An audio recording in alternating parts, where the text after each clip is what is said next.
space in between, nothing else. No middle ground. Look at verse 19 with me. For as by one man's disobedience many were made sinners, so by the obedience of one shall many be made righteous. And here, Paul makes a final comparison, contrasting Adam's disobedience with Christ's obedience. The one resulting in many being made sinners, and the other in many being declared righteous. And so can you see what Paul has been doing here for these last half a dozen or so verses that we have been reading through? He is using a literary device, the device of comparison. In fact, he's using a whole series of succinct comparisons in rapid fire. And as each successive hammer blow falls, the sharp, repeated impact reinforces one single fact, and that is that being in Christ breaks the power of being in Adam. That's his whole objective. Now picture yourself back again in that spaceship, being sucked into the vortex. You are in Adam. You are powerless in the grip of forces that will certainly destroy you, but there is an escape vessel. It can rescue you because it is much, much more, infinitely more powerful, as we've seen by the illustrations here, than the death trap that you're presently travelling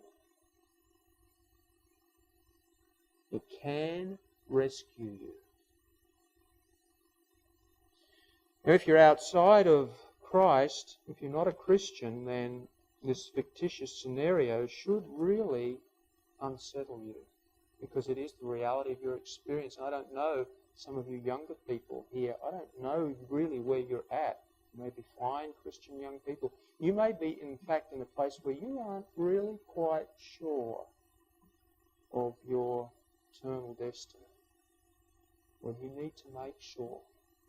Because the picture that the Apostle paints here for us is one of absolute certainty of destruction if you do not get out of Adam's realm.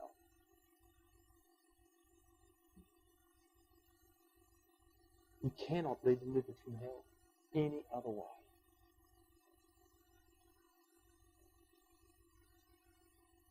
Now I want to digress for just a little moment and chase a bit of a rabbit here, but I think it's probably going to be profitable for some. It was profitable for me to chase. I vacillated over whether I would do this, but I hope somebody gets some profit out of it. I want to revisit the question of how indwelling sin is transferred from Adam to us. Look at verse 12. Let's reread verse 12 again, please. Aloud with me. Ready. Sorry, I'm in the wrong chapter. We'll start without me. Once again, verse 12. Ready? Wherefore, as by one man sin entered into the world, and death by sin, and so death passed upon all men, for that all have sinned. Now, some believe that the words "for all have sinned" are not speaking about personal acts of sin committed by each individual. Just let that sink in for a moment. Verse does not mean that, for instance, you have sinned or that anybody has sinned in that sense of committing actual acts of sin. Some think that is the meaning. They believe that it refers to the whole human race in a corporate sense as somehow partaking in Adam's first sin, they call that original sin. Now, it is certain that the apostle would have us to see that Adam is our corporate head from the old age, but the debatable point is whether or not we somehow sinned with Adam when he first sinned. Now, I know that idea may sound a little foreign to some of you. It seems a little foreign to the context here. But there are those who are well and truly orthodox men who have believed this and they hold this position. Now, those who believe that freely admit that the strength of their argument lies in the fact of verses 18 and 19 and what those particular verses appear to say about such a corporate theory. They think that because those verses seem to teach that we all sinned somehow when Adam sinned, that then it's justifiable to take this verse, verse 12, and understand the meaning and reinterpret the meaning of that verse in the light of verses 18 and 19. But the weakness of their argument, as they will admit, and it's been pointed out, is that verse 12 is an awful long way from verses 18 and 19. But I want to point out another weakness in that particular argument because I don't take that position.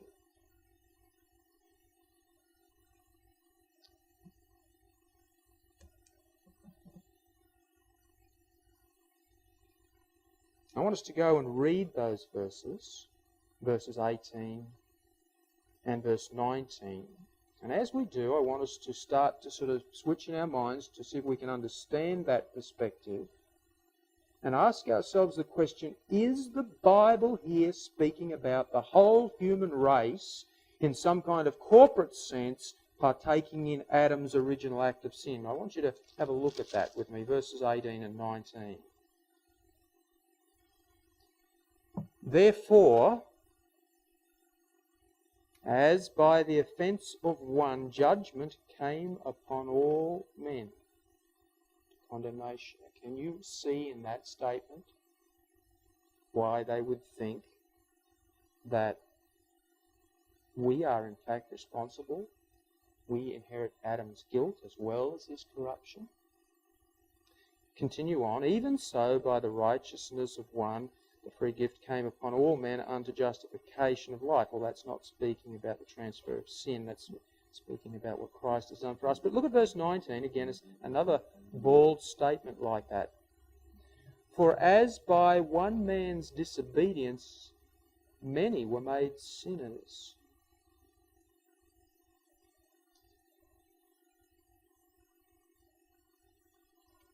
So what do you think? I mean, as I read those verses, I can, if I look at them honestly, I can see some people might come to the conclusion that we somehow mysteriously all sinned in Adam. However, I don't think that's the correct interpretation, and let me tell you why. Remember, the whole section in which verses 18 and 19 appear is a paragraph of succinct, rapid-fire comparisons. No more than one verse in length. Now these one verse comparisons are very compact. And the two things being compared must be made to match each other in a way that brings out whatever the comparison is trying to stress.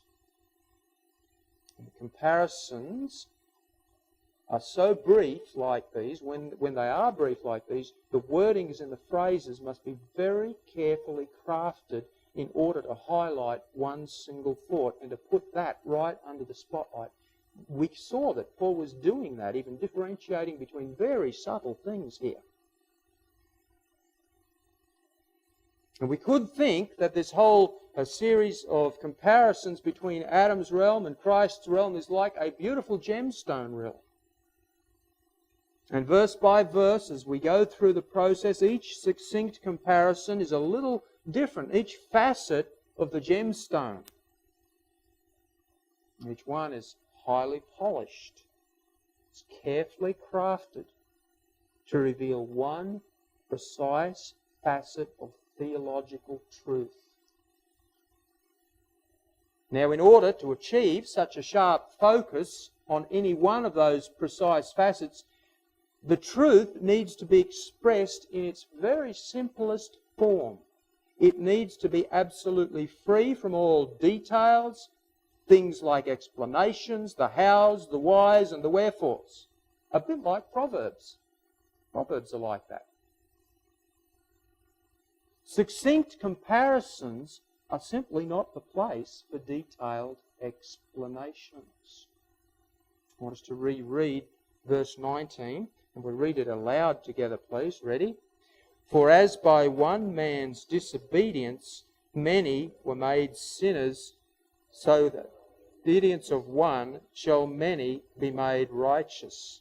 Now the bold statement reads, by one man's disobedience many were made sinners. And I do not believe that it speaks about some kind of corporate sinning of all of us in Adam when he sinned. The apostle simply does not here explain how the many became sinners. That's not his purpose here. His purpose is to make a plain, simple comparison, free from such details, in order to make one main thrust. What I'm saying is that we ought not to be looking at these statements in verses 18 and 19 and assume that they give the whole detailed picture, when these kind of comparisons are purposely succinct and therefore omit details by design.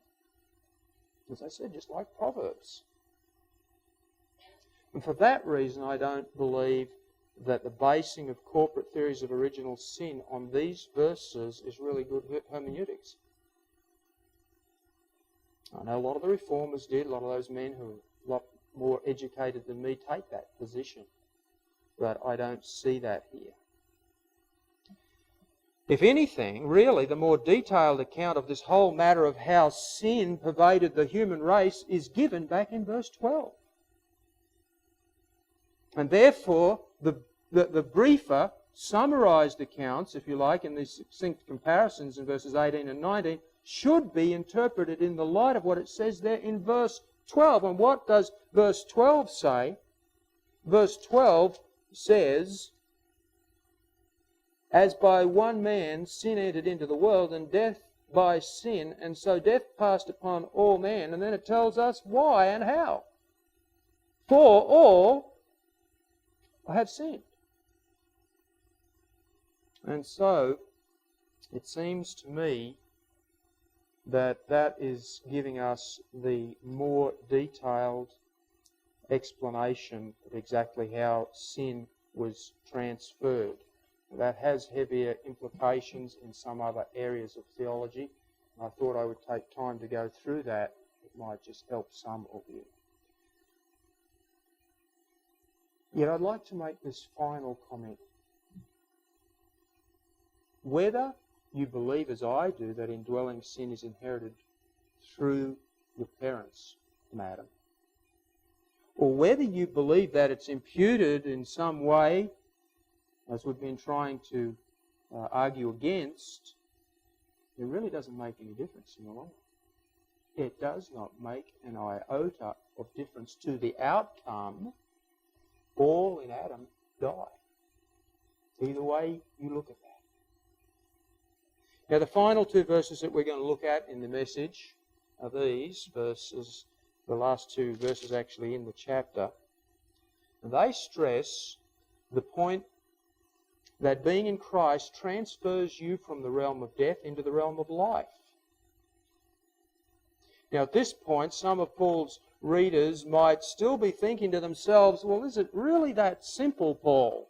I mean, what about the law? Didn't God give the law of Moses as a way to get saved in the Old Testament times before Christ came? And being aware, of course, of that line of thinking, Paul begins to make an explanation about this misconception. Look at verse 20 with me. Let's read it aloud together, please. Ready? Moreover, the law entered that the offence might abound. But where sin abounded, grace did much more abound. In the days before God gave Moses the law on Mount Sinai, men had only really their consciences to live by as a rule. And when the law entered in beside man's conscience to give a more accurate knowledge of the truth. The Greek